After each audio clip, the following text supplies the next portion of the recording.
atalho, né? Não tem atalho. Temos que seguir. Gente, na semana que vem, nós já vamos fazer uma revisão, porque no dia 1º de outubro já vai ter prova. Acredita, gente, que já chegou isso aí? Como que isso aconteceu, né? Como que passou assim e eu não percebi? Enfim, mas o bom, né? Estamos vencendo. Bom, na aula passada, gente, nós começamos com a Constituição, aonde nós começamos com o capítulo 1, referente às disposições gerais da ordem econômica no Brasil. Hoje, nós fechamos ali dois incisos que faltou, dois artigos que faltaram, e vamos falar sobre o capítulo 2, que é a política urbana, o capítulo 3, que é a política agrícola e fundiária da reforma agrária, e, por fim, o capítulo 4 do Sistema Financeiro Nacional. Na verdade, o capítulo 4 eu vou deixar para a aula seguinte, porque ele demanda aqui um esforcinho um pouco maior da gente. Enfim, o objetivo aqui não é sobrecarregar. Aí, semana que vem, a gente faz aquela revisão sinistra mesmo, né, para todo mundo ficar numa boa. Bom, então, só retomando o pouco que faltou da aula anterior, vamos aqui para o capítulo 1, título 7 da Ordem Econômica e Financeira, artigo 179. Gente, eu sei que essa parte agora da Constituição, de ler, etc, etc, é chato para burro. Quer dizer, eu gosto, mas eu entendo, né, como aluno, que é meio chato, meio desmotivador, mas eu prometo que no segundo bimestre já vai ser um pouco mais aplicado, mas é importante a gente desenvolver essa base, inclusive pensando aqui fora da vida acadêmica, né, quando estivermos no mercado, oferecendo assessorias para as pessoas, etc, etc. Não dá para conhecer tudo da legislação empresarial, mas a base constitucional nós temos que saber de uma maneira muito boa, porque isso vai dar margem para a compreensão de todos os demais diplomas legais que vocês vão se deparar ao longo da vida. Então, eu vou compartilhar brevemente a minha tela aqui com os senhores, e qualquer coisa vocês já sabem, né, gente? É só me gritar. Vocês não acreditam, gente, Bruna, Maria Eduarda e demais colegas, vocês acreditam que hoje eu fui na padaria e ficaram me confundindo com o Cristiano Ronaldo? Acreditam nisso, gente? O pessoal queria tirar foto comigo. É um negócio chato, né? A gente fica assim meio que sem saber o que falar, mas é que eu acho que as pessoas vão muito pela aparência, né? Enfim, mas a gente vai se acostumando. Professor, você falou para continuar esse 1,5 m de distância, né? Isso. Porque é super importante nessas horas, entendeu?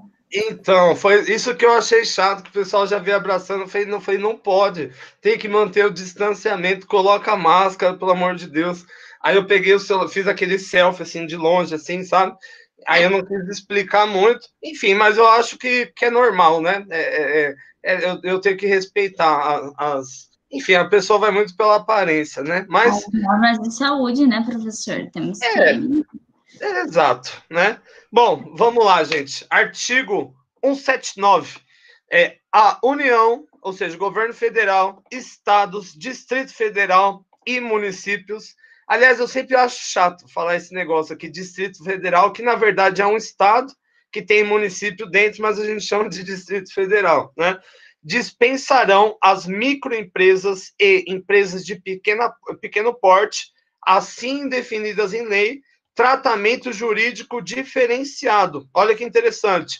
Visando incentivá-la pela simplificação de suas obrigações, sejam elas administrativas, tributárias, previdenciárias, creditícias, ou pela eliminação ou redação dessas por meio da lei. Então, pequena e média empresa, nós temos hoje o MEI, nós temos meios de facilitação tributária, nós temos, inclusive, até um Instituto da Falência e da Recuperação, e que nós vamos falar bastante sobre eles no segundo bimestre, e todos eles vão derivar desse instituto aqui, o artigo 179. Aliás, agora, pelo menos teoricamente, as empresas teriam que ter acesso a crédito barato, as pequenas e médias empresas, Enfim, mas o que me dizem aí é que está mais fácil achar um ovo de Colombo do que conseguir um crédito barato, né? Bom, artigo 180. Lembrando, gente, um outro negócio que me perguntaram aqui. Ninguém precisa decorar nenhum desses artigos, entende? Isso aqui não vai cair assim na prova. O que a gente tem que entender, na verdade, é a lógica constitucional.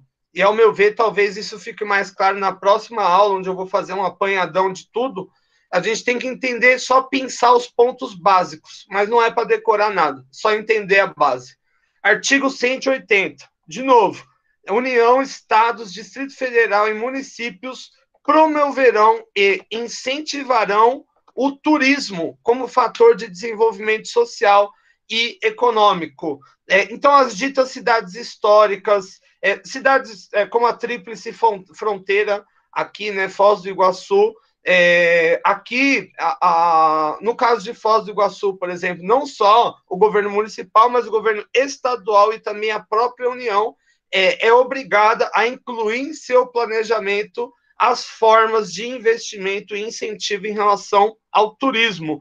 Ao meu ver, a Constituição, nesse ponto, ela foi bem inteligente, considerando que o Brasil é um país continental, de paisagens bonitas de cabo a rabo, não poderia deixar o turismo a Deus dará, né? Vamos ver se vai dar certo ou não vai dar, se não vai dar certo. Aqui foi colocado como prioridade. Professor, mas daí seria essa questão que seria de viagens, né, do turismo, seria igual internacionalmente que o governo dá certa ajuda de custos para você poder conhecer o seu próprio país ou não? Quem dera, né? Quem dera, né, Bruna? Quem dera. Quem dera, Bruna. Que sonho, viu? Esse ia ser meu sonho, viajar com dinheiro, com meu dinheiro, na verdade, né? Que o dinheiro público é meu mesmo. Não, aqui quando ele fala de incentivar o turismo, é meramente investir em obras, né? Investir em restauração de prédio público, tombamento, estrada, é isso. Incentivar o turismo aqui é isso. Não é nada mais. Não é conceder linha de crédito, não é dar grana para viajar, bem que poderia. E não seria nada exótico, na verdade. Foi muito bem denotado por você. Seria o certo, né? Ter um incentivo um pouco mais robusto. Mas, enfim, né? Bem notado, Bruna. Bom, artigo 181, foi o último que faltou da aula anterior. O atendimento e a requisição de documento ou informação de natureza comercial feita por autoridade administrativa e judiciária estrangeira a pessoa física ou jurídica residente domiciliada no Brasil dependerá da autorização do poder competente. Ou seja, o que está dizendo aqui? Se a sua empresa for autuada, por exemplo, pelo governo sueco, ou for acionada pelo governo britânico, enfim, não importa, né? Isso vai ter que passar, não pode passar direto, entende? Tem que passar pelo crivo do poder brasileiro, mais especificamente do poder judiciário brasileiro. Então, qualquer tipo de demanda, vamos supor aqui que a nova fase da Lava Jato pegou uma empresa aqui do Paraná, enfim, que foi indiciada num processo lá na Suíça. Aliás, as pessoas que lavam dinheiro adoram levar o dinheiro para a Suíça, por quê? A Suíça não tem justiça? Claro que tem, é muito rígido, né? Mas a lei financeira da Suíça, em contrapartida, é muito permissiva. Então, quase nada é considerado crime financeiro na Suíça, mas se assim for, as autoridades estrangeiras não podem vir, por exemplo, com polícia aqui, etc., tomar o cara de assalto. Não, isso passa pelas autoridades aqui nacionais, porque isso envolve a soberania do nosso país, né? Só o nosso país, enfim, não sei se isso é bom ou ruim, mas só as autoridades brasileiras podem impor arma de fogo contra outro brasileiro para garantir a ordem, né, por assim dizer. Ok? Então, isso foi a aula, o restinho, né, que faltou da aula passada. Na aula de hoje, Esse aqui vocês conhecem, é o ídolo das mulheres brasileiras, o João Kleber. Na aula de hoje, nós vamos falar sobre 3 capítulos. Sobre o capítulo da política urbana, ou seja, sobre o uso do espaço urbano, seja pelo empresário, seja pelo Estado. O capítulo 3, a política agrícola e fundiária da reforma agrária. Aliás, nesse momento que a gente está vivendo, né, um conflito de terras, fogo na Amazônia, fogo no Pantanal, eu acho que essa é uma discussão fundamental hoje, né, de nós retomarmos ao texto constitucional, e na aula que vem, né, que eu vou fazer uma revisão, eu fecho com vocês o artigo 192, que baliza a criação do Sistema Financeiro Nacional. Eu já dou um spoiler sobre ele, é interessante dizer que ele foi o último artigo a ser escrito da Constituição, ele foi escrito do dia para a noite, meio que de forma até um pouco fraudulenta, por assim dizer, porque ele não passou pelo Congresso Nacional. Quem fez esse último artigo foi um deputado chamado, na época, Gastone Righi, e ele disse que ele escreveu um livro para falar sobre isso, né, um dia, tal. Isso ele falou em 1989. Bom, aí vocês fazem a conta, né? Já faz mais de 30 anos e o livro não saiu, né? Mas que é suspeito bastante. Bom, então comecemos pelo artigo 100. Eu estou compartilhando minha tela aqui, né? Ok. E qualquer coisa vocês me gritam, gente. Artigo 182.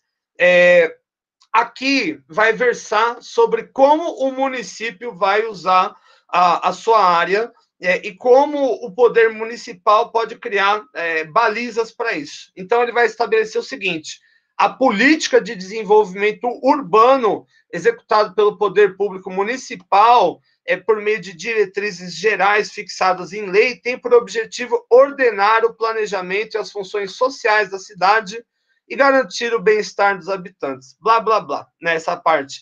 Aqui vem o importante. Inciso 1. O plano diretor. Plano diretor, o que é? É algo que tem que ser feito em todo tipo de município que tem mais de 20 mil habitantes.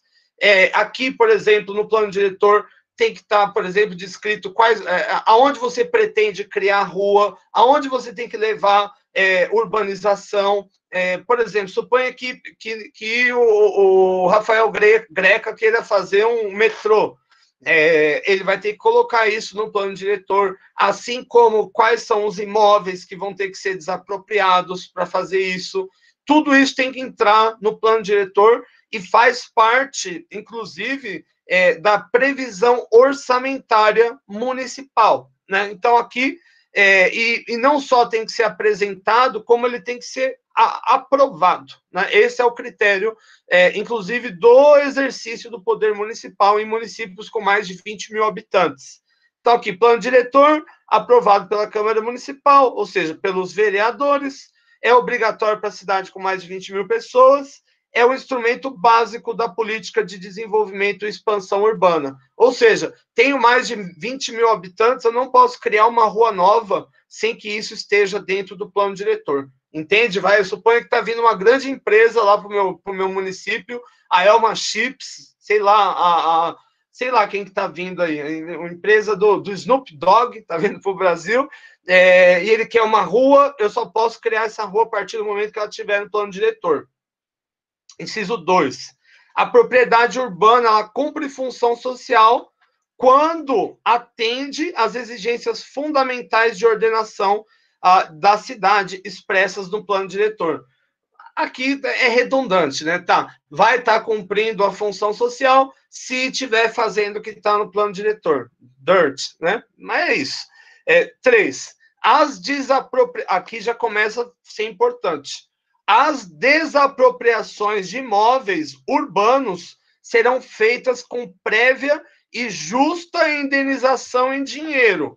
Ou seja, aqui, se o governo ele pretende desapropriar o seu imóvel, seja, por exemplo, para fazer uma benfeitoria para a sociedade, para edificar algo, ou ainda porque ele não está cumprindo a função social, porque ele representa um risco, ou porque representa um risco, sei lá, vai desabar, ele pode desapropriar, mas primeiro você tem que ser informado previamente e segundo, ele tem que oferecer uma justa remuneração.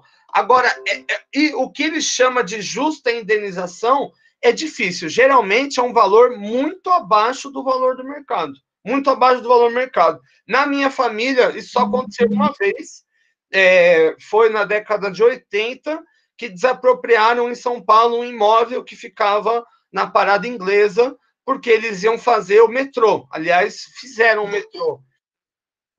Foi pago com juro da dívida pública, com título, né, da dívida pública. Na época,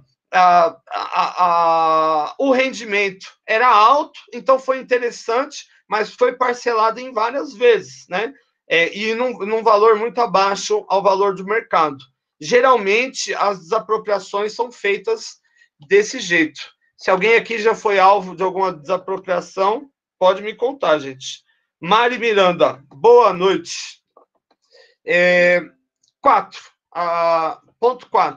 É facultado ao poder público municipal, por meio de lei específica para a área incluída no plano diretor, exigir nos termos da lei federal do proprietário do solo urbano não edificado, ou seja, se você tem um imóvel na cidade e ele não está edificado, um imóvel não, um terreno, né, uma área, e ela não está edificada, está subutilizada, o governo municipal pode, desde que respeitando os termos da lei federal, ou seja, da Constituição, que aqui estou apresentando, ele poderá pedir o seu, impor meios, né, impor penas para induzir o aproveitamento. Ele pode colocar uma cláusula de edificação compulsória, ou seja, ou constrói ou sai daqui. O governo tem, acredite se quiser, a possibilidade de fazer isso, ou começar a parcelar, por assim dizer, o seu imóvel, divide o seu terreno, né? Uma segunda via, que geralmente é mais utilizada no Brasil, é o imposto sobre a propriedade predial e territorial urbano e progressivo no tempo. Ou seja, o IPTU mais caro todos os anos, como uma estratégia, por assim dizer, para você desencanar daquele imóvel ou você dar alguma funcionalidade. Ao meu ver, qual que é o objetivo aqui? Muito bem claro. Aqui a gente estava voltando, nessa época que foi promulgada a Constituição, nós estávamos voltando da ditadura militar, de um período de intenso êxodo rural, ou seja, as pessoas saindo do campo para ir para a cidade, e muita gente comprando terreno para especular no mercado financeiro, para deixar valorizar.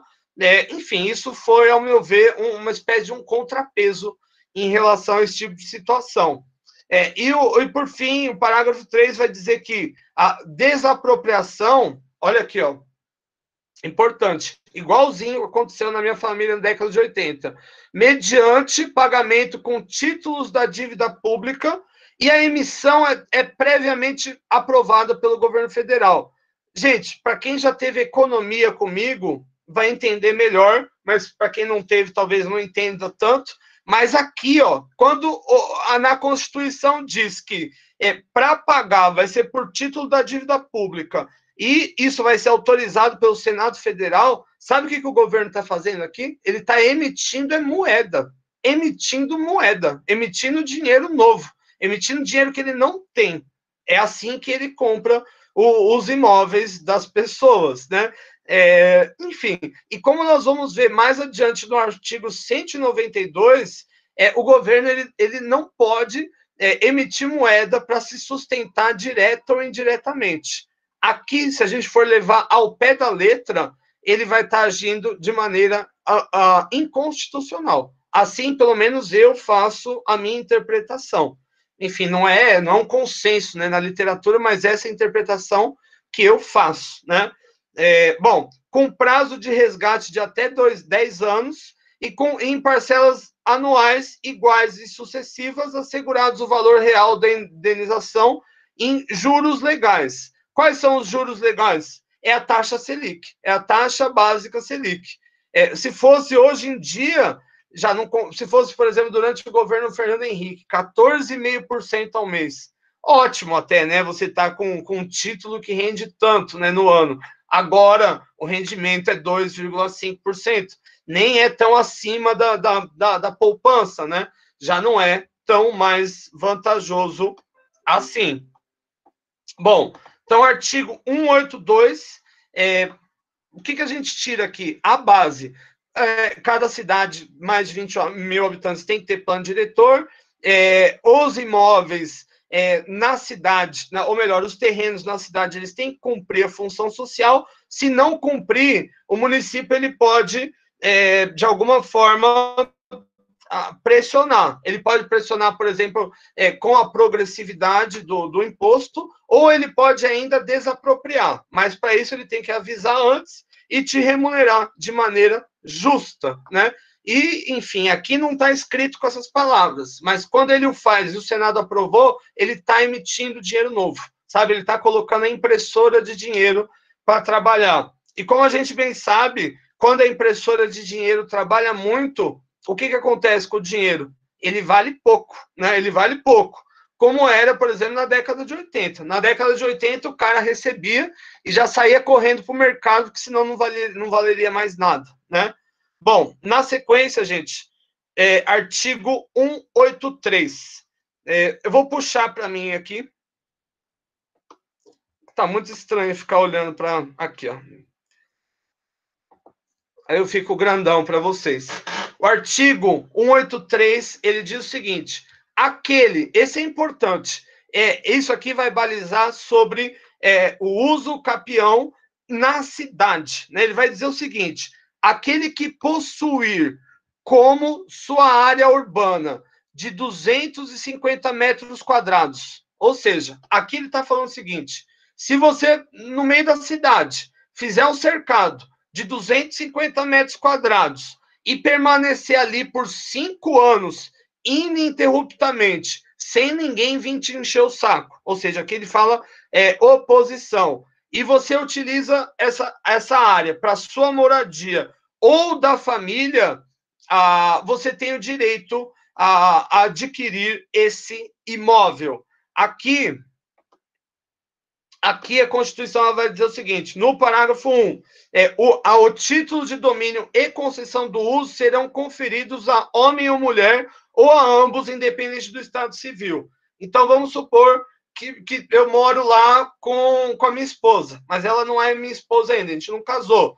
E eu fiquei lá 5 anos. O lá, vamos supor que é aqui onde eu moro, aqui no Água Verde. Achei aqui um terreno, fiz aqui um cercado, 250 metros quadrados, não pode ser mais. Se fizer 350 metros, não vale, né? Tem que ser 250 para menos, pode ser 200. Você fica por 5 anos. O ficar por 5 anos, você precisa, sobretudo, de testemunha, pelo menos 2 para dizer: esses caras, eles estão aí mesmo há 5 anos, ou ainda a testemunha, ela pode ser documental, como, por exemplo, conta de água, luz, ou qualquer outra conta no nome da pessoa, né? A partir desse momento, você pode entrar com um processo junto à prefeitura para regularizar esse imóvel e ele se torna seu. E ele pode ser concedido tanto ao homem, tanto à mulher, quanto ou ambos, né? Você pode ganhar uma escritura com 2 donos, por assim dizer, e aqui não precisa eles serem casados, né? Nesse caso, esse direito não será reconhecido ao mesmo possuidor mais de uma vez. Ou seja, suponha que eu fiz o uso capião, fiquei 5 anos aqui, beleza, conquistei, vendi, sei lá, fiz qualquer coisa, e eu vou lá, invado outro lugar, fico 5 anos, não pode. Não pode. É só uma vez que você tem esse direito. E, ao meu ver, isso é bem interessante, porque, de um lado, coloca, né, alguma forma das terras ali que não estão cumprindo função social a servirem a isso, mas não cria também uma máquina de fazer território novo, né? Porque senão era fácil. Você ficava 5 anos numa terra, conquistava um terreno, esperava ele valorizar, você vendia, depois você ia para outro, Então, aqui não pode, né? E, por fim, imóvel público não pode ser adquirido por uso capião. Então, suponha que eu invadi o Parque Barigui, por exemplo, e construí uma casa lá. Fiquei 5 anos. Não pode, né? Essa regra não vale para o Parque Barigui. Então, aqui, deixa eu mostrar para vocês. E, gente, vocês me gritem aí, hein? Eu sei que é chato, mas prometo que Constituição está acabando. Bom, então aqui, em suma, o que diz o artigo 183? Olha, todo mundo que entrar em um terreno com mais de com 250 metros quadrados ou menos, ficar ali por 5 anos, usando aquilo como moradia, desde que ele não tenha um outro imóvel, ele tem direito a regularizar esse imóvel. E aqui a regularização, se for um casal, ele pode ir para a posse da mulher, do homem ou ambos, isso aqui é concedido de maneira comum. Eu não posso fazer isso mais de uma vez, e imóvel público não está para jogo dessa forma. Ok? Artigo 184. Aqui a gente já começa a falar da política agrícola e fundiária de reforma agrária. Muito importante a gente falar sobre isso nesse momento ao qual nós estamos vivendo agora, onde existem conflitos intensos, né, de terra no Brasil, envolvendo indígenas, envolvendo garimpeiros ilegais, envolvendo pecuaristas, etc, etc. Bom, artigo 184 vai dizer que compete à União desapropriar, ok, por interesse social, para fins de reforma agrária, o imóvel rural que não esteja cumprindo a sua função social. Ou seja, se no âmbito municipal cabe ao município fazer a desapropriação, no âmbito rural cabe ao governo federal, ou seja, à União, fazer a desapropriação. Mediante prévia e justa indenização em títulos da dívida agrária. Aqui, de novo, título da dívida agrária é uma espécie de um título da dívida pública emitido sob autorização do Poder Legislativo, mas é emissão de moeda. É, de novo, o governo inventando dinheiro que não estava em lugar nenhum, enfim, e a gente sabe onde acaba essa história, né? E de acordo com o artigo 192, isso não pode, mas acho que o legislador não prestou atenção nisso no dia, com cláusula de preservação de valor real, resgates no prazo de até 20 anos, no caso do município é 10 anos, aqui é 20 anos, a partir do segundo ano de sua emissão, e cuja utilização será definida em lei. Ou seja, aqui está dizendo o seguinte: se você tiver imóvel improdutivo, parado, ele pode, um terreno, né, em área rural, ele pode sim ser desapropriado, mas quem o faz é o governo federal e o paga de maneira justa. O justo aqui é abaixo do valor do mercado, por meio de título da dívida pública, ou seja, emissão de dinheiro que o governo não tem. Então, aqui, ele vai colocar os 5 condicionantes. Primeiro, as benfeitorias úteis e necessárias serão indenizadas em dinheiro. Ou seja, você tem lá uma casa construída, um poço, sei lá, qualquer coisa que você tem, desde que ela seja útil e necessária, o governo vai te remunerar. Aqui já surgiu muita briga judicial, porque o governo não queria pagar coisas que ele falava, não, eu não vou usar, eu vou demolir isso aqui. Mas isso é útil e necessário para alguém. Pois é, né? O que definiu o que é útil e necessário? Imagina o governo decide desapropriar a sua casa, você mora no campo, e fala, bom, eu vou pagar o terreno, mas não a casa, porque a casa a gente não vai usar. Mas ela é útil e necessária para você, né? Enfim, aqui você precisa da jurisprudência para definir essa questão. O decreto que declarar o imóvel, ou seja, aqui o governo ele precisa como fala, sair no Diário Oficial da União, ele precisa fazer um decreto, tá? Para tomar o imóvel do cara, com o decreto que declarar o imóvel como de interesse social para fins de reforma agrária, autoriza a União a propor uma ação de desapropriação, ou seja, sai lá no Diário Oficial, o terreno de Beltrano, localizado sei lá onde, é para tomar, né? Simples. Enfim, terceiro, cabe à lei complementar estabelecer o procedimento contraditório especial do rito sumário para o processo judicial de desapropriação. Ou seja, está dizendo aqui, cabe à lei, não só a Constituição, mas as leis que vêm abaixo, definir uma forma do dono da terra se defender. é isso que ele chama aqui, ó, de procedimento contraditório, ou seja, o outro lado ter voz aqui na equação, poder falar, não, isso aí é útil sim, mas é subterrâneo, você não está vendo, sei lá, alguma coisa, e isso se dá por rito sumário, ou seja, no processo judicial. Aliás, qualquer processo judicial que você sofra enquanto pessoa física, enquanto pessoa jurídica, sempre existe isso aqui, o direito ao contraditório. Nunca você vai ser condenado ad hoc sem o direito à defesa, né? Por mais, enfim, sei lá, por mais bizarra que seja a situação. Ok? 4. O orçamento fixará anualmente o volume total de títulos da dívida agrária, assim como o montante de recursos para atender ao programa de reforma agrária existente no exercício.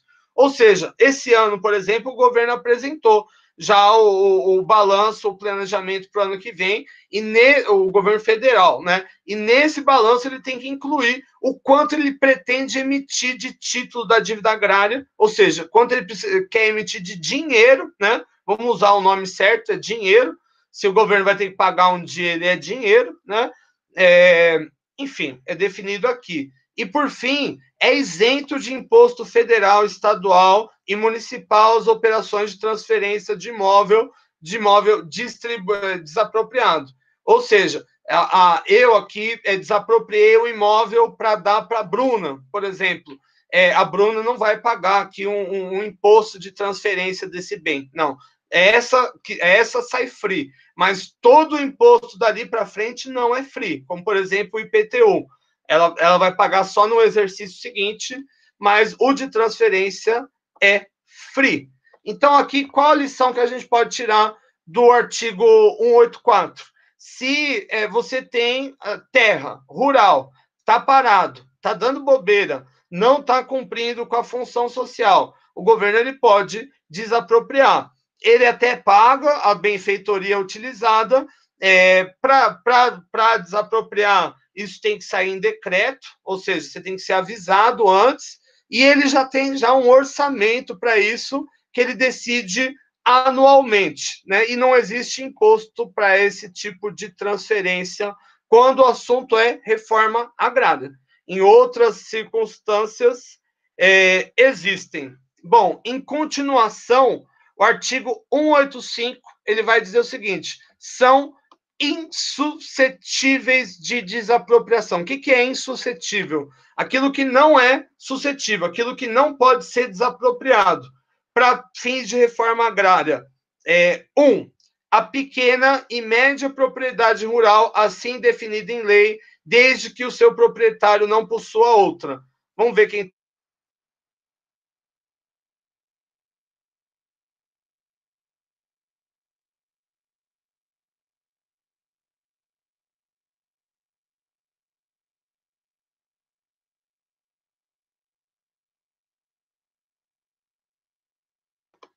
Opa, gente... Tem barulho da aula, professor. Gente, foi mal, eu saí sem querer aqui, apertei um outro botão, desculpa, mas estão me ouvindo aí, né, Bruna? Estamos sim, prof. Ok. Sim. Foi mal, gente. Ô, Leandrão, como você tá, cara? Tamo aí. É nóis, Leandro. Desculpa, gente, às vezes eu me atrapalho aqui com a tecnologia. Bom, se bem que agora tem até GIF animado, hein, no meu A, vocês viram, hein? Tá modernizado. Bom, o artigo 181 ele vai dizer o seguinte: o que não pode ser desapropriado. Ou seja, primeiro, pequena e média propriedade rural. Se você mora em uma pequena ou média propriedade rural e você não tem outra propriedade, essa terra não pode ser desapropriada para fim de reforma agrária. Não pode, não pode. Pode ser desapropriada para uma outra coisa, como, por exemplo, do município. Se bem que, como nós vimos, a definição do município, quem faz diz respeito à política urbana, né? No caso da política agrária, é governo federal, então não pode. Então, se você tem uma pequena propriedade rural, fica de boa. Se você só tiver esse imóvel, ninguém te tira de lá. E também a propriedade produtiva. ou seja, propriedade que estiver produzindo. Aqui, o que existe no Brasil, gente? Uma prática antiga de latifúndio, que não é hoje, vem do século XIX, né? Então, você ali consegue tomar posse de um grande volume de terras, elas não valem muito, e você fica segurando aquela terra, esperando um dia que ela tenha valor, né? Caso o governo descubra, né, e veja essa terra improdutiva, ele pode desapropriar na boa. Contudo, o desapropriar não é tomar para ele e não te remunerar. Ele te remunera, como eu disse, em título da dívida pública, enfim, daquela forma, mas remunera. Nesse caso, o parágrafo único diz que a lei garantirá tratamento especial à propriedade produtiva e fixará normas aos cumprimentos dos requisitos relativos à função social. Ou seja, se a terra ela produzir, mas não estiver cumprindo a sua função social em sua totalidade, aqui o governo já não vai chegar desapropriando, ele vai estabelecer um termo. Vamos dar como exemplo os casos que aconteceram na última década no Pará, de escravidão, condição de trabalho análoga à escravidão em uma série de fazendas. A fazenda produzia, mas produzia fora da sua função social, fazendo pessoa de escravo. Pode? Não pode. Então, aqui o governo ele não pode desapropriar, mas ele avisa, olha, se não arrumar esse troço aqui, a gente vai desapropriar. Enfim, é triste, né, gente, ter que discutir isso ainda, né, ter trabalho escravo, né, no Brasil, bizarro. Mas são essas formas modernas de escravidão, sabe? O cara é chamado ali na fazenda, aí você não tem outro lugar para comprar as coisas, tem uma lojinha, você anota lá, do nada você está preso em dívidas e você tem capataz te chicoteando, não deixando você fugir.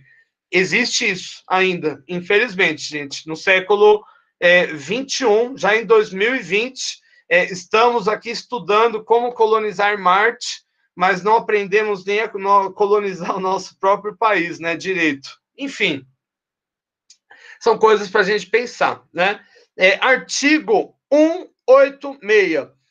Aí aqui vai definir com mais clareza o que é a função social, quando nós falamos de propriedade rural. Então, aqui ele vai definir o seguinte: a função social ela é cumprida quando a propriedade rural atende simultaneamente, ou seja, tem que atender todos esses critérios, os seguintes critérios e graus de exigência estabelecidos em lei. Primeiro, o aproveitamento racional e adequado. O aproveitamento racional e adequado. O que é o aproveitamento racional?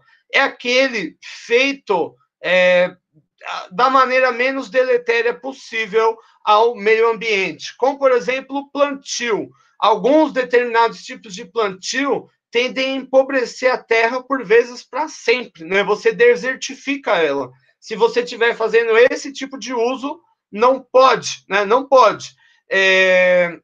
Bom, o adequado, ele vai se explicar muito pelo inciso 2, que diz o seguinte: que a utilização adequada dos recursos naturais disponíveis e preservação do meio ambiente. Aí aqui a gente toca no que está acontecendo hoje. Se eu tenho uma terra lá no Pantanal, um latifúndio parado, e eu taco fogo nele de propósito para fazer pastagem, eu estou comprometendo aqui toda a fauna, né, todo o bioma daquela região, eu estou agredindo, por vezes, de maneira inexorável aquele ambiente e, consequentemente, isso não é um uso adequado. Muitas empresas aqui já foram autuadas nesse sentido, no campo da mineração, por exemplo, pelos dejetos, né, que eles jogam ali no meio ambiente, como mercúrio e metais pesados. Mercúrio e metal pesado, gente, é muito hardcore, né? Como aconteceu lá em Brumadinho, em Mariana, os rios da região, eles estão contaminados. Se você comer aqueles peixes, você adquire câncer, você adquire uma série de patologias. Aliás, você vai estar ingerindo metal pesado. O metal pesado, ele muda a forma do seu gene se comportar, ele causa mutações genéticas, e daí em diante só Deus sabe, né, o que pode acontecer com vocês. Pode acordar um dia com uma segunda cabeça, sei lá, mas só adianto que coisa boa não é, né? Não, coisa boa não acontece. E aqui, ó, outro ponto muito importante. Como eu estava falando agora das fazendas do Pará, observância das disposições que regulam as relações de trabalho. Eu não posso ter fazenda com um cara ganhando meio salário mínimo. Eu não posso ter fazenda com condição de vida análoga à escravidão, ou ainda esse estilo de escravidão por dívidas, né? Perceba aqui que os direitos, eles são todos interconectados.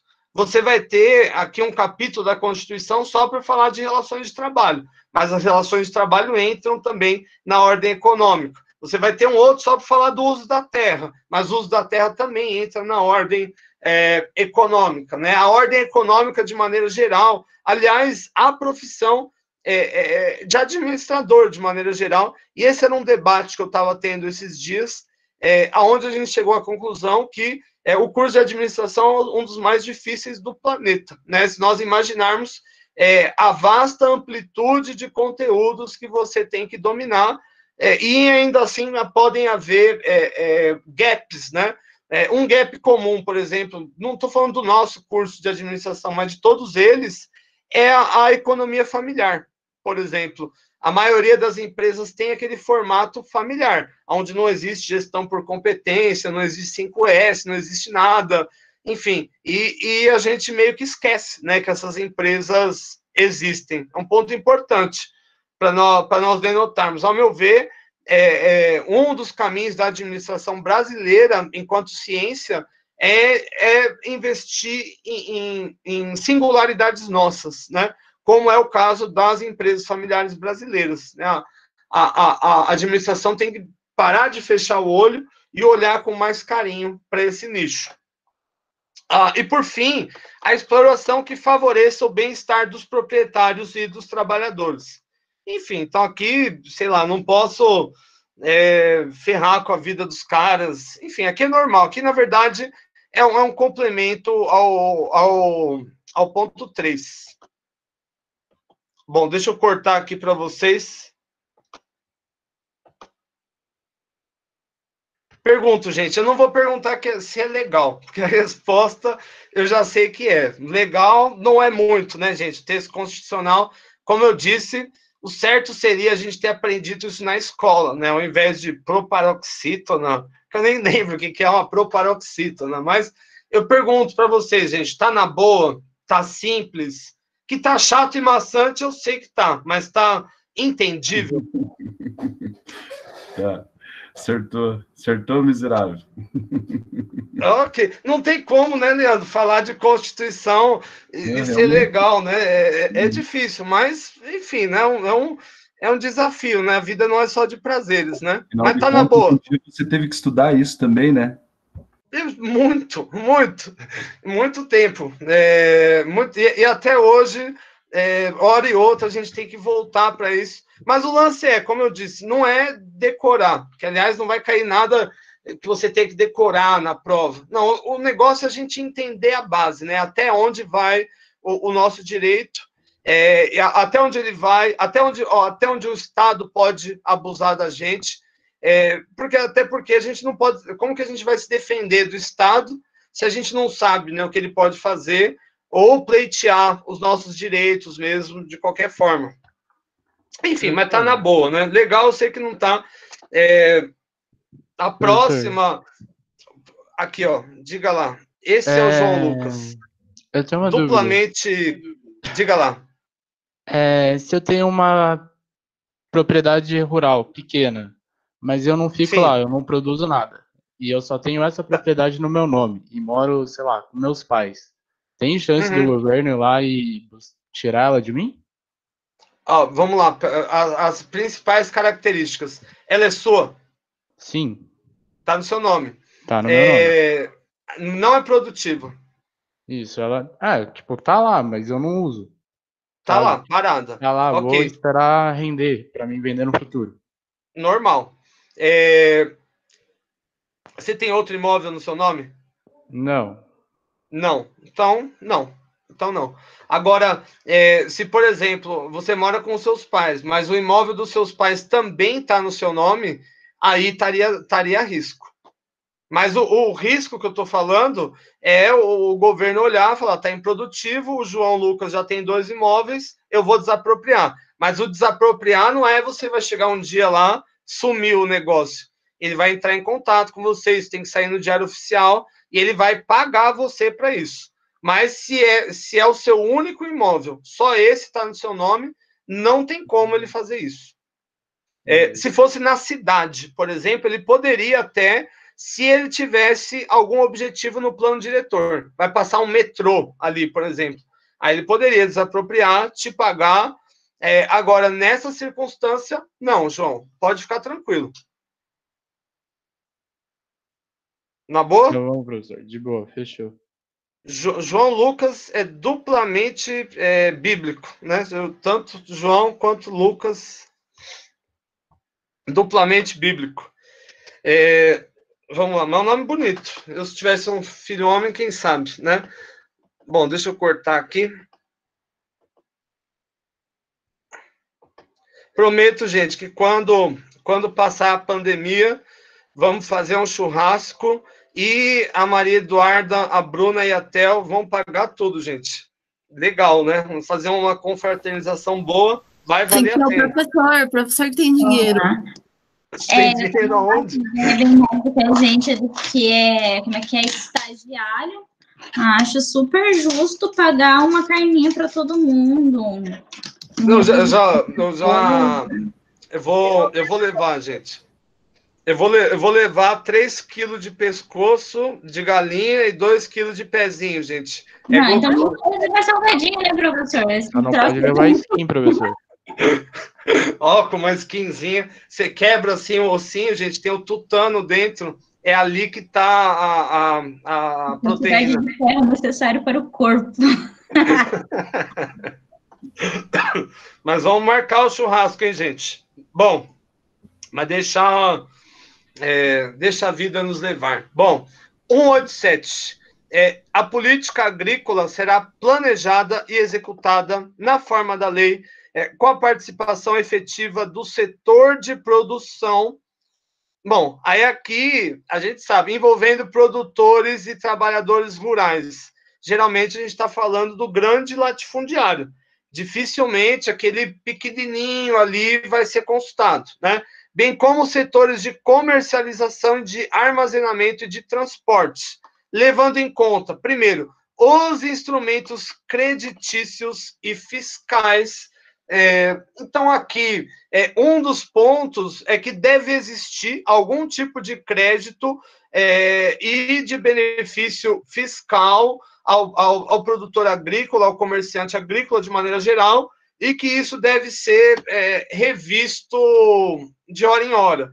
Enfim, como a gente sabe, gente, Banco Central do Brasil é que vai deliberar em relação aos bancos, mas os bancos eles vão ter autonomia também, né? Como foi no começo agora da crise, no 12 de março, o Paulo Guedes liberou, os bancos, reduziu o depósito compulsório. O que quer dizer isso?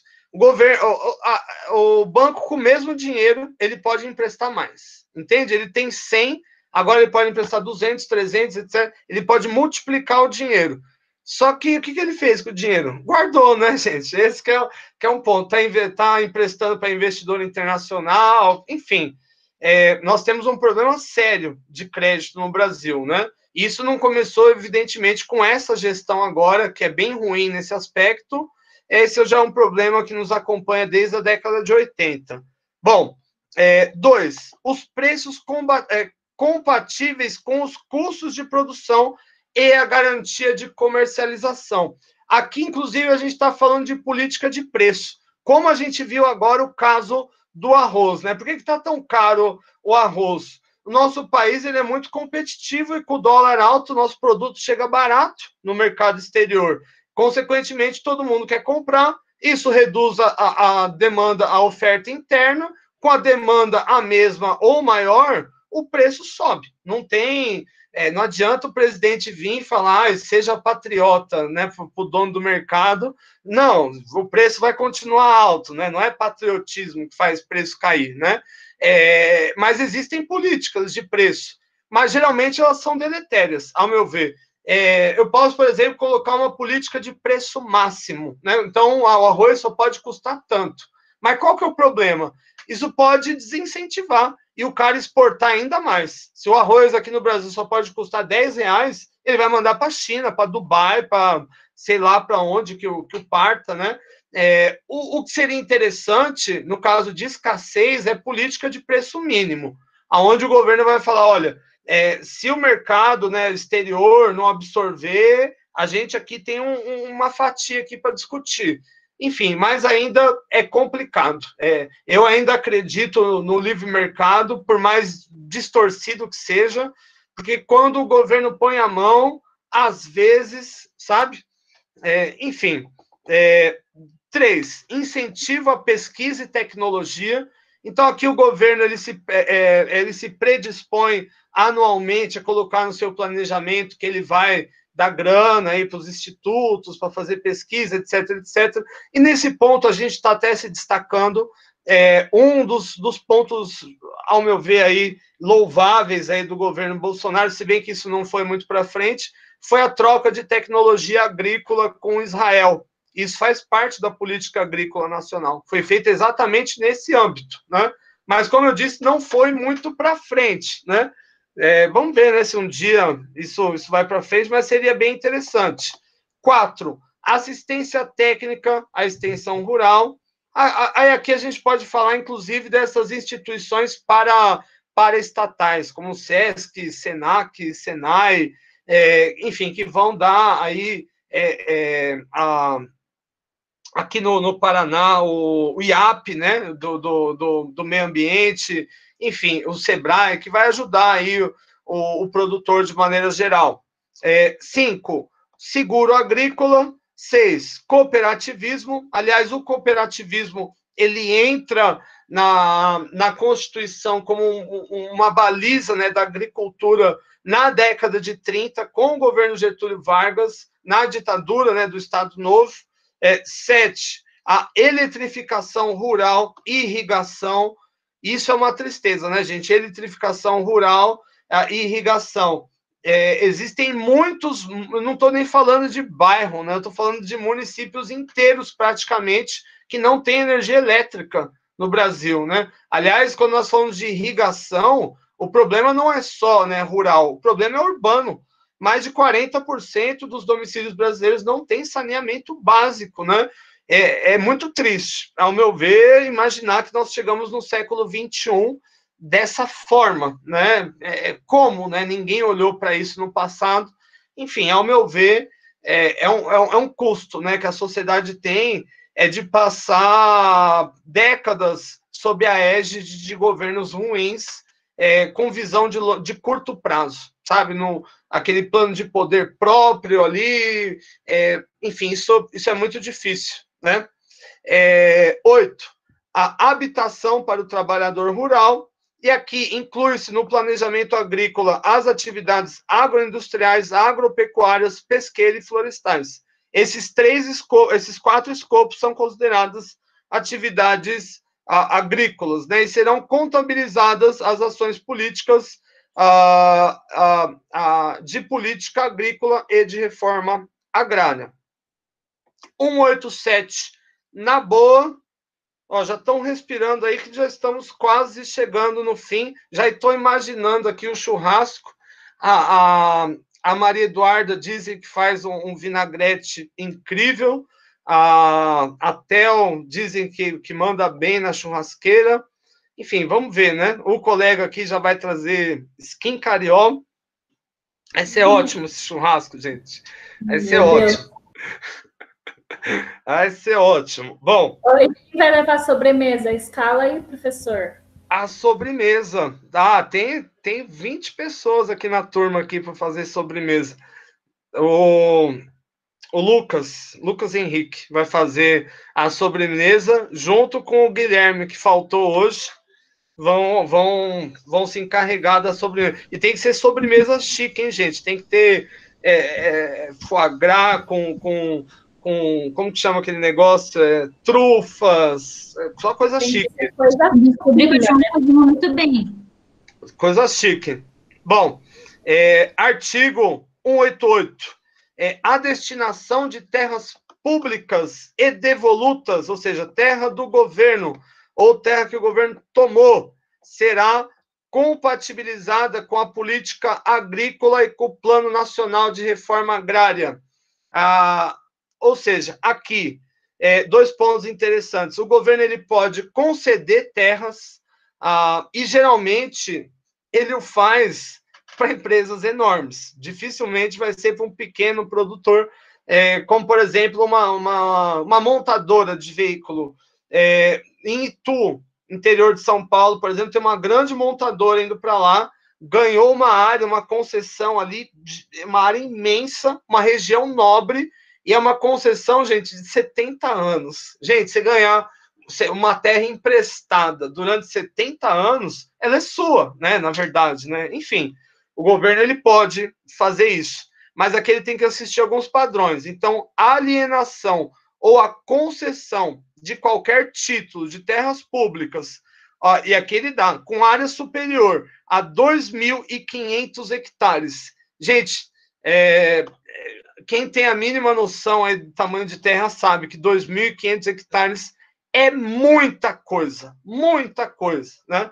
Seja a pessoa física ou pessoa jurídica, ainda que interposta, dependerá de prévia aprovação do Congresso Nacional. Aqui se pode pensar, legal, né? O Congresso que tem que definir, mas é legal até mais ou menos, né?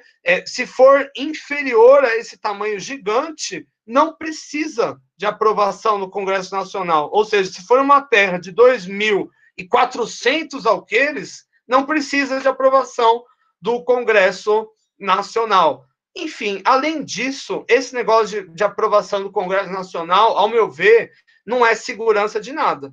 Porque, enfim, claro que aqui os políticos, eles não são corruptos, são pessoas santas, beatas, mas pode ter alguém subordinável, não é verdade? Se você tem para receber uma área de 3.000 hectares por 100 anos, será que você não pode, sem querer, subornar alguém do Congresso para agilizar isso, né? Enfim, no Brasil, enfim, aí vocês que vão pensar, né? Eu não estou dizendo nada. E excetuam-se do disposto no parágrafo anterior as alienações ou concessões de terras públicas para fins de reforma agrária.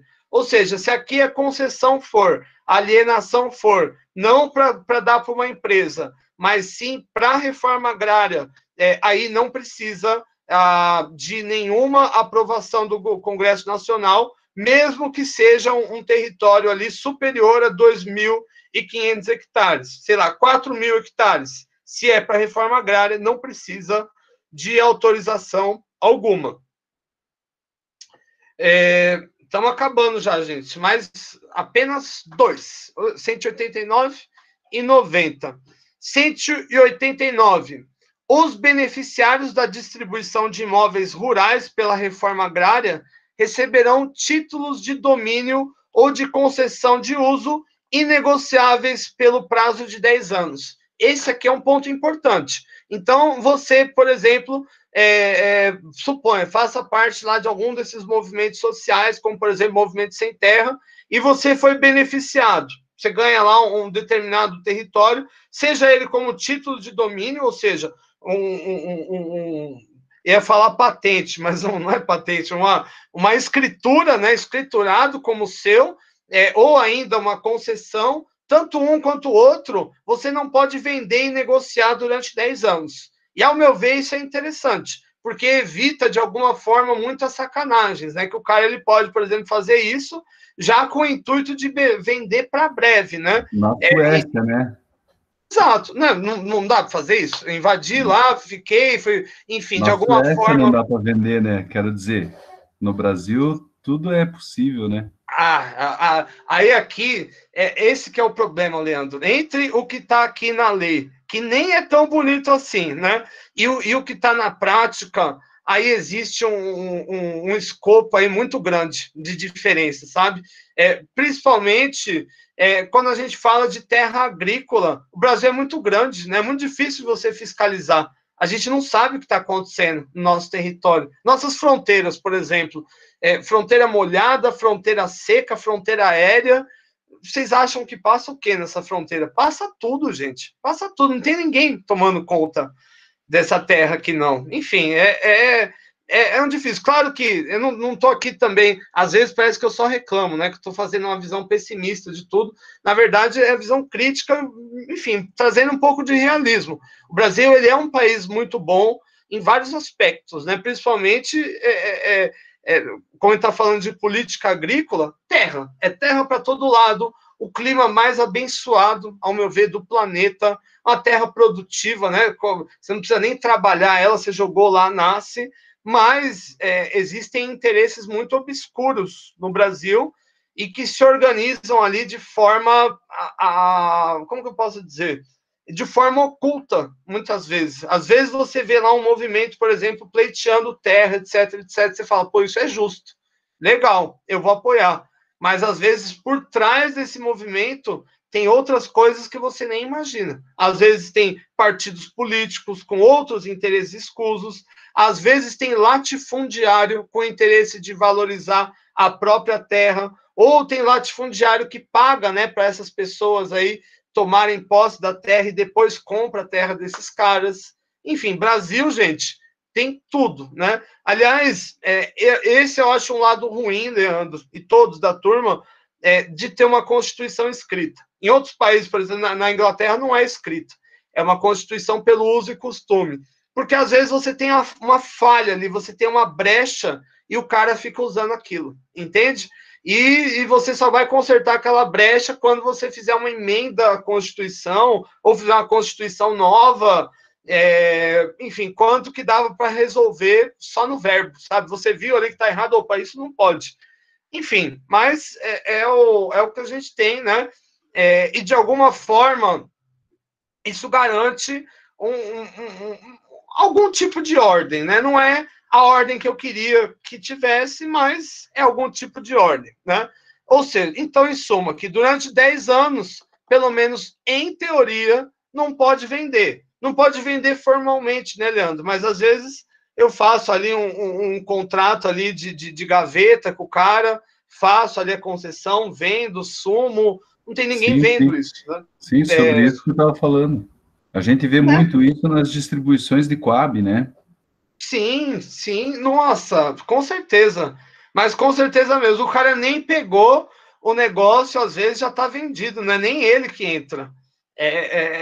Com certeza, Coab bastante, muito mesmo, muito comum. A própria invasão urbana, né? A própria invasão urbana. Já é muitas vezes com esse intuito. Aliás, eu tinha um colega que ele comprava tudo quanto é esses apartamentos de Coab. Enfim, não vou falar quem é, porque é meio errado o que ele fazia, mas ele pegava assim, do cara que acabou de pegar a concessão, o cara nem entrou, ele já comprava, só que era um negócio de gaveta, tal, e, enfim, ia jogando com isso aí. Aí ele pegava, alugava, né? Alugava ali por um prazo grande, quando vencia o tempo, ele transferia para o nome dele, e voilá, né? Tem um apartamento ali valorizando tal. Enfim, cada um faz aí como quer as coisas, né? Aqui no Brasil é um pouco assim, mas, enfim, ao meu ver, é o jeitinho, né?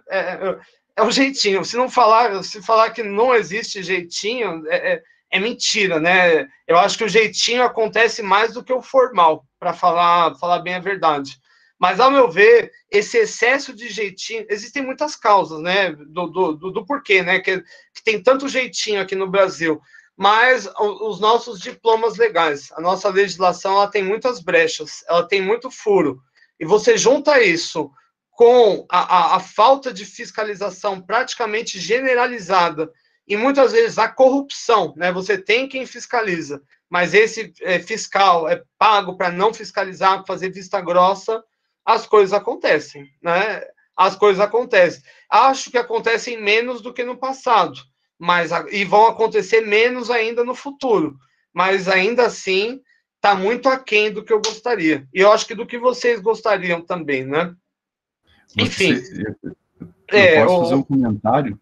Claro, Leandro. A respeito disso, são Manda os advogados no Brasil, né? O advogado normalmente seria para defender o direito e não para achar brechas. No Brasil é para achar brecha, né? É para achar brecha. É para achar brecha. Principalmente se a gente for falar, por exemplo, de direito penal. Direito penal, nada contra os penalistas, enfim, até o meu pós-doutorado em parte foi em direito penal, mas você lida diretamente com bandido, sabe, Leandro? Estou falando sério, bandido mesmo, da pior espécie. Sim. Enfim, grandes advogados, né? Vamos pegar aqui o Daledoni, daqui de Curitiba, um criminalista aí conhecido no Brasil inteiro. É só você ver a carteira de cliente do cara. Não é ilegal você defender essas pessoas. Mas aqui, eu não faria, na boa, um trabalho desse aqui. Porque você sabe que seu cliente ele é culpado. Tudo bem, o cliente culpado ele também merece julgamento, merece tudo, normal. Mas, sei lá, eu não conseguiria pôr a cabeça legal no travesseiro depois disso, mas o que faz um cara como esse, né, como todos os outros penalistas brasileiros, é mirar na falha, né, mirar ali no detalhe, por exemplo, na processualidade, sabe?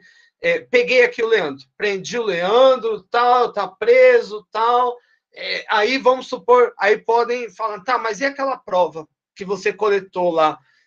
Você fez isso? Você tinha mandado? Não. Aí já era. Aí invalidou. Então solta o Leandro, sabe? Enfim, advogado no Brasil, infelizmente é isso. É procurar brecha, né?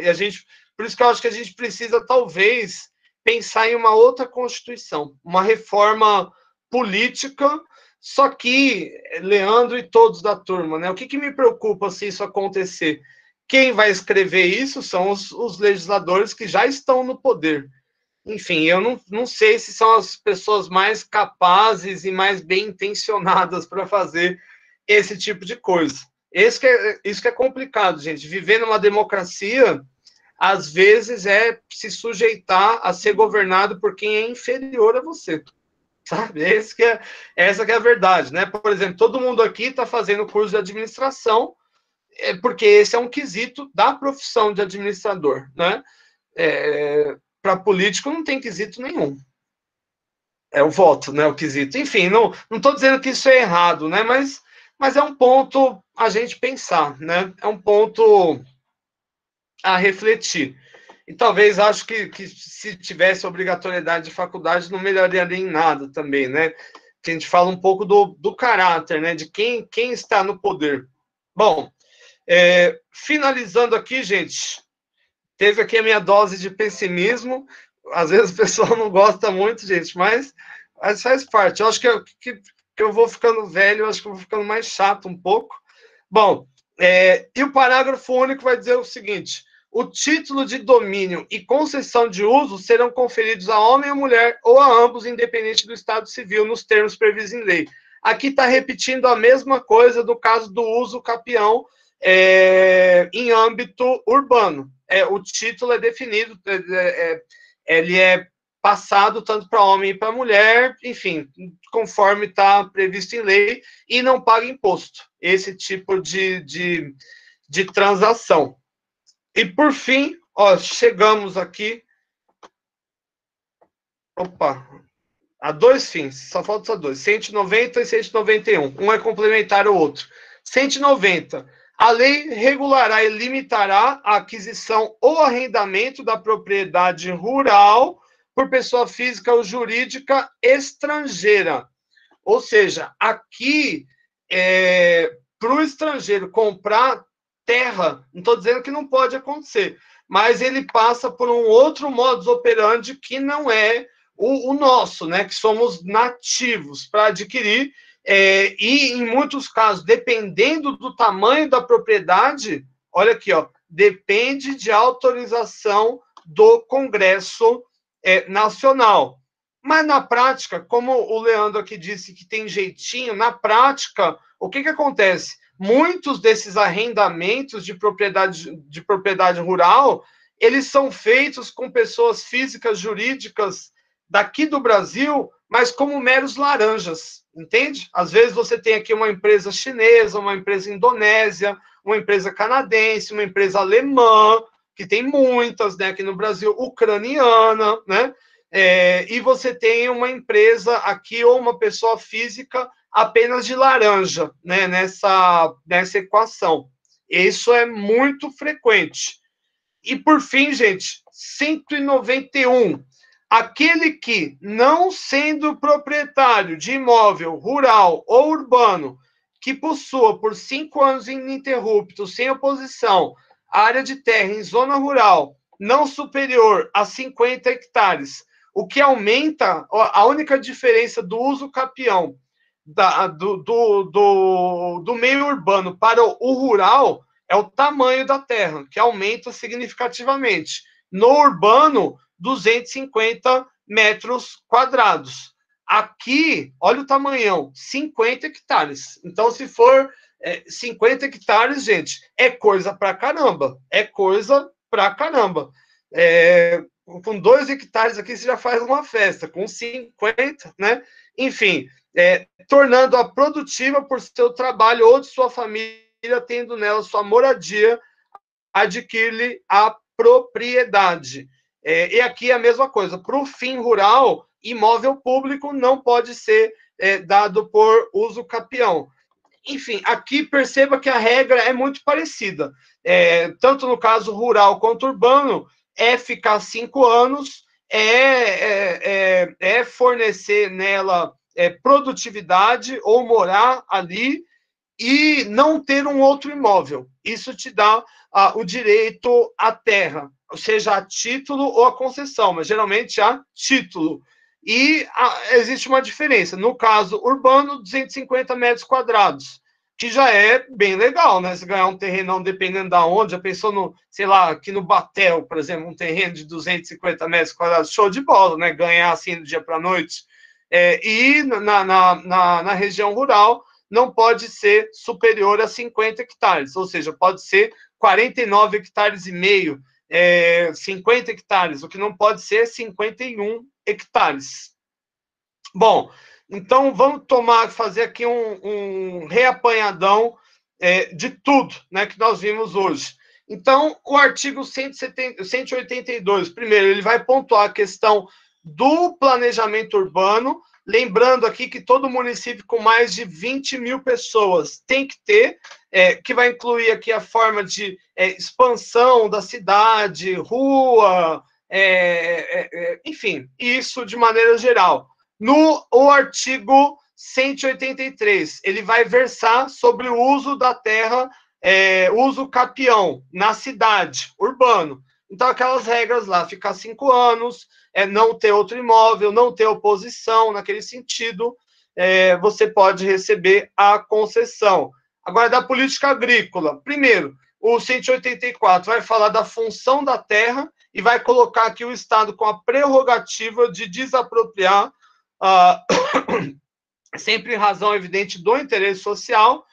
O artigo 185, ele vai colocar limites para desapropriação, e vai colocar ali, junto com o artigo 186, os critérios de estar produtiva, de não ter o trabalho escravo. Aliás, gente, olha essa briga aqui, ó. Ó, veja aqui, que confusão. Ó, o velho tira a camisa, joga, e dá jab no ar, 1, 2, 3, e o outro só faz uma banana, enfim, a briga, né?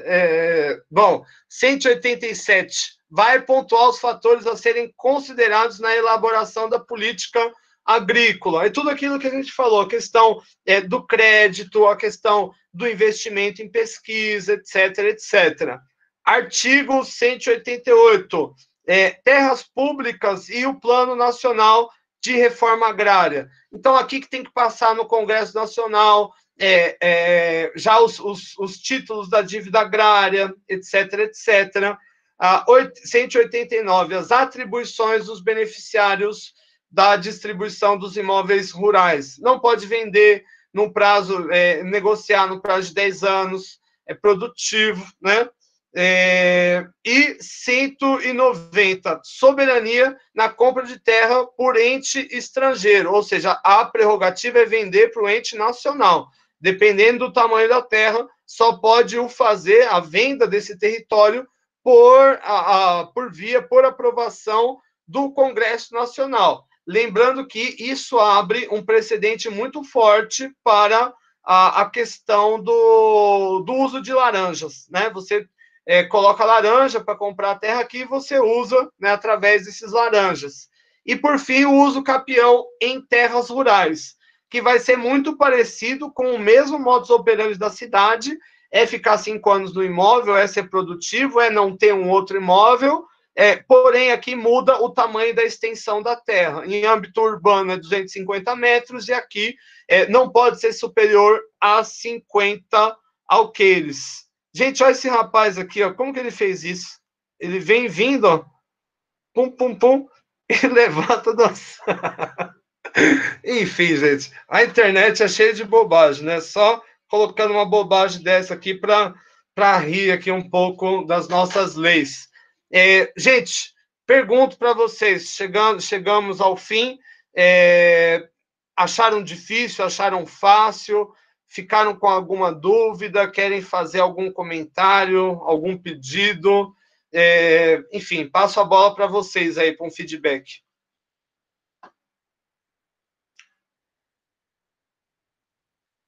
Se tratando de legislação, é eterna consulta, né?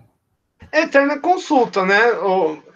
Assim, Leandro, como eu disse, decorar não serve para nada, né? Essa que é a lógica. O que você tem que entender é mais ou menos ali o escopo de possibilidade e o que é previsto. Por exemplo, em outros países não existe esse negócio de uso capião, mas aqui existe. Então você já tem que se atentar a algumas circunstâncias. Tanto é que o João Lucas já fez uma consultoria, que tem uma situação assim, assim, assado, etc, etc. Enfim, o lance é a gente entender a base média, né? O núcleo duro da história. Não decorar o filme, mas entender o enredo. Enfim, eu tentei aqui tornar da maneira mais clara possível. Geralmente, essa parte aqui da Constituição, que baliza os assuntos econômicos, as turmas de direito vão ter uns 3 semestres, né, sobre isso. Eu tentei fazer em 3 aulas, né, vou terminar na aula seguinte junto com a revisão, mas acho que deu para pegar mais ou menos. Aí vocês que vão me dizer se pegaram mais ou menos. Acho que estão tranquilos, não estão tranquilos? Sim, Pro. Sim. Eu peguei mais ou menos, peguei menos do que para mais. Ok, Gabriel. Mas qualquer coisa você me pergunta também. Não é nada muito difícil, por assim dizer. É que é texto, né? O texto constitucional você olha, você tem que ler e decifrar, né? Não é só uma leitura, né? É interpretar. E para isso, o melhor seria que a gente tivesse base já dos outros diplomas legais, mas a gente vai adquirindo. Enfim, mas eu acho que para o fim que a gente tem que ter aqui, que é ter uma base, né, para entender as outras leis, as leis específicas, né, as leis, por exemplo, que vai definir o que é cartel, o que é holding, o que é crime econômico, etc, etc, quais são os padrões de tributação para a empresa, precisa da gente ter essa base mesmo que mínima, né, da Constituição de maneira geral. Então, gente, na aula seguinte, na aula que vem, como no dia 1º de outubro, se não me engano, é a prova dos senhores, na aula que vem eu vou falar do último artigo que eu não falei, do 192, que é da ordem econômica, um pouquinho mais cabeludo, e nós fazemos uma revisão zona geral de tudo, né? Tudo que a gente viu desde a primeira aula. E foi uma viagem, né, até aqui, né? A gente começou lá no Império Romano, depois nós fomos para o feudalismo, depois nós fomos para as corporações de ofício, depois nós fomos para Napoleão Bonaparte, o Código Comercial, depois nós fomos para os princípios fundamentais, para as dimensões fundamentais do direito, até a gente chegar na base constitucional. Enfim, o conhecimento é uma construção constante, né? Gente, se está tudo bem, se está tudo numa boa, eu vou ler a questão de frequência com vocês. E lembrando que para essa questão de frequência, assim como para as demais, não existe certo ou errado. O que existe é a opinião dos senhores. E nada é mais importante do que isso. Vamos ver aqui.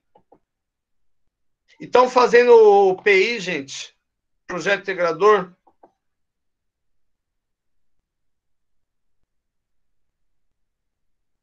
Ó, falou de projeto integrador, o silêncio reina, hein? Outro problema nas nossas vidas ultimamente. Gente, eu tô aqui, hein? Qualquer coisa, vocês me mandam e-mail, me consultem, que a gente desenrola aí o que for preciso. Você falou isso, você apareceu nas minhas filmagens. Eu tenho essa gravada, hein? É verdade, gente, é verdade.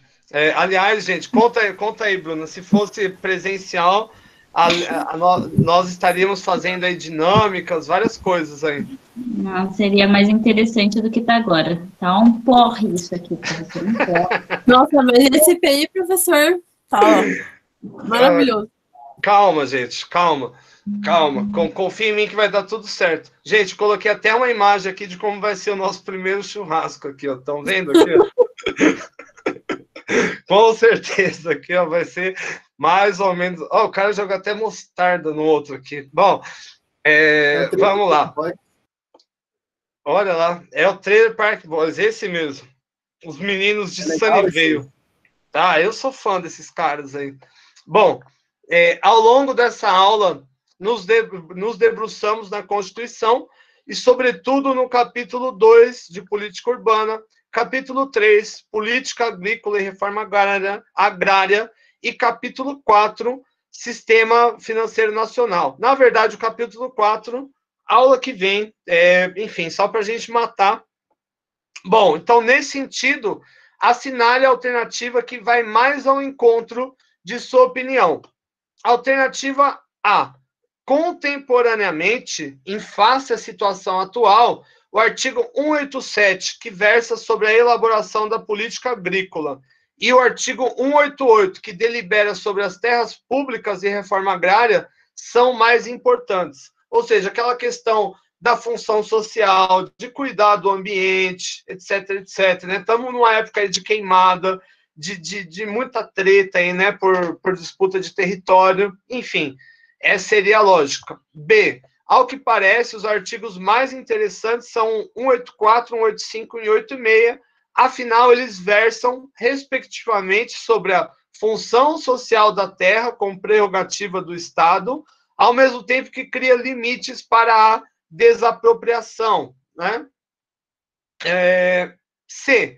Considerando a questão da desigualdade do campo e também da tradição latifundiária historicamente enraizada no Brasil, e, aliás, posso dizer que é desde o século XIX, ou talvez antes, né? O artigo 191, ao que parece, é bastante relevante por destacar a questão do uso capião em terras rurais, ou seja, aqui estabelece um percentual grande, né, de terra, né? Não pode ser superior a 50 alqueires, mas 50 alqueires é terra para burro, né? Se nós vamos pensar nesse sentido. D. Os artigos 182 e 183, que vão falar ali do planejamento urbano, ao que parece são os mais interessantes, pois versam sobre a política de desenvolvimento urbano e também sobre o Instituto do Uso Capião da Terra, né? Como nós vimos aqui, a propriedade de 250 metros, de ficar 5 anos, etc, etc. E, por fim, os artigos 189 e 190, ao que parece, são os mais relevantes no presente, pois adotam as atribuições aos beneficiários da distribuição dos imóveis rurais e também reafirma a questão da soberania no que diz respeito à aquisição da terra por estrangeiros. Ou seja, aqui, de acordo com esse artigo, não pode privatizar a Amazônia, nem território nenhum, sem autorização prévia do governo do Congresso, se bem que não sei se isso, para mim, é uma salvaguarda muito boa, mas diz também, né, que quem é beneficiário não pode vender em menos de 10 anos, cria ali algum limite, né, para tentar jogar a terra ali pro uso dele ali, né? Enfim, e aqui só lembrando como vai ser o nosso churrasco, já estou ansioso para isso. Gente, é aquele momento, né? A dor do parto é grande, mas chegou o nosso momento de partir. Agradeço a todos pela atenção. Eu sei que é chato essa parte de Constituição, mas hoje nós acabamos disso. Daqui para frente a gente volta para um lance mais dinâmico e aplicado. Na próxima aula, gente, a revisão zona grande. Eu vou tentar passar ali por tudo, né, que vai cair na prova de maneira geral. E só lembrando, né, a prova, na verdade, ela vale metade da nota. A outra metade se faz pela participação contabilizada ali na questão de presença. Gente, é isso. Desejo aí para vocês um resto de semana maravilhoso, com muito aprendizado. Tomara que chova um pouco, né? Afinal, está muito seco. Todos nós precisamos de chuva. E se cuidem, gente. Não acredito. Aqui está chovendo já. Olha o Kevin fazendo inveja. Garoa também, professor. Com barulho. Tá brincando. Tá brincando, gente. Começou aqui na borda. Já começou e parou, mas tá uns raios. Eu tô desde manhã olhando aqui, agora vai. Eu tô igual o professor, esperando a chuva, assim, cada passo eu saio pra ver. Gente, eu acho que eu vou fazer uma dança da chuva lá fora. Vai, professor, vamos fazer isso. Eu venero a chuva, gente do céu. Faz falta. Faz mal pra quem tem tudo alérgico, tudo alérgico. Faz falta porque falta água diariamente aqui. Então, para mim, chuva é uma coisa maravilhosa. É bom demais. É isso que está muito complicado. Aqui também, aqui está rodízio de água. Aqui tem dia sim, dia não. Enfim, a sorte que eu moro num prédio e que a maioria dos apartamentos estão vazios. O pessoal tá viajando, estão fugindo da Covid em outros lugares aí.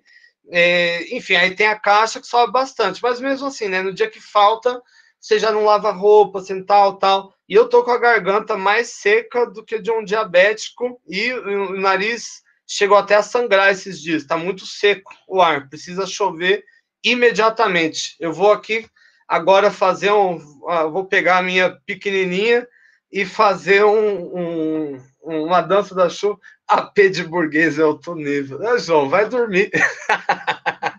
Professor, mas você já pensou em comprar um umidificador? Um liquidificador? Um umidificador. Um umidificador.